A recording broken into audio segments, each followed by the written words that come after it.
Yeah, so you definitely have to make sure that you're receiving as much as you're giving. You want to make sure that you are you are striving for that relationship with God continuously. I like how City Church does it. They, whenever you do serve, they want you to sit a service and they want you to serve a service. I absolutely love that, and that's what every time I serve, I make sure I sit. So I'm not only giving, I'm receiving. And we have to do that in our personal lives as well. We have to not only give whenever God calls us to give, but we have to make sure we're receiving. And if we're not receiving, I think we need to take a step back and we need to learn how to prioritize our time and ask God to help us with that, because time management, prioritizing time can be so hard. There's only so many hours in the day. And I think a lot of times we get wrapped up into what we can do rather than what God's doing for us and for others.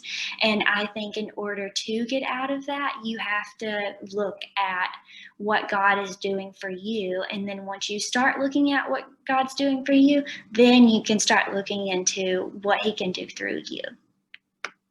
That is so good, because like there's a saying that you can't pour from an empty cup.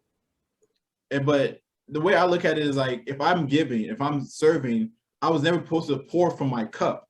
If you spend enough time with Jesus, you just give it out of your overflow. Yeah. So you never pour out of your cup. Your cup never goes empty because you're pouring over your overflow. But only way you fill your cup up to overflow is when you spend time with Jesus. Exactly. But sometimes we get so busy with our schedule, and like before we get busy, God is number one, and by the end of the week, God becomes like number 7. Yeah. So what are some ways that we have to make, what are some ways we can make sure that we keep God first on our list and make sure that God remains priority, no matter how busy, no matter how crazy it gets in our lives? We have to prioritize Him, and that's absolutely what I love about God, about Jesus, is that He lets us make our own decisions.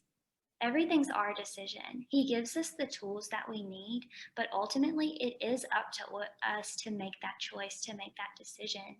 And so that's when we have to step in and we have to God's going to show us where it's out of whack. We're going to feel where it's out of whack. And we have to not only see that, but we have to embrace that and we have to take action to it. And so if you are feeling like this is happening to you, I would encourage you to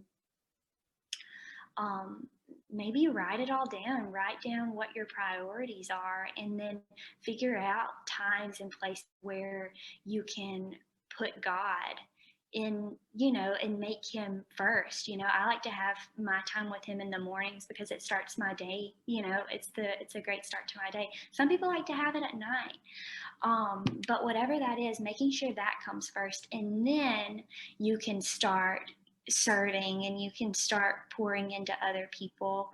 But if it is becoming too much, I don't want to say like fit God into your schedule or anything like that, but He will make your schedule fit around Him, and that's how it should be. So if you are serving too much and you're having to be like, oh, I can squeeze God into these areas. No, you need to back up. You need to take a look at things, and maybe you need to say no to some things. Yeah, because if you say yes to something, you're saying no to something else or someone else. And what I realize is usually when we say yes to someone or something, we're usually saying no to God. And that's what's so sad about, like, the creator of the universe, the one who gave us the breath in our lungs. We always say no to Him because sometimes we just get confused and our priority list gets mixed up. Thank you for watching this video. If you want more content, subscribe over here and watch the next video over there. God bless you.